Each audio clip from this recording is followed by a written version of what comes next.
தாயே உன் கைராசி பல கோடி சேரும். இது பொய்யல்ல நடக்குதம்மா நாளும்.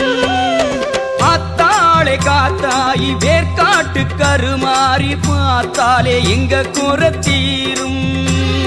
அம்மாவும் கண்ணழகு மோதும் ஒரு ஆவேசம் மெய் சிலிர்த்து போகும். வேப்பிலையால் சற்று விசிறிடம்மா எங்க வேதனைகள் அத விரட்டிடம்மா.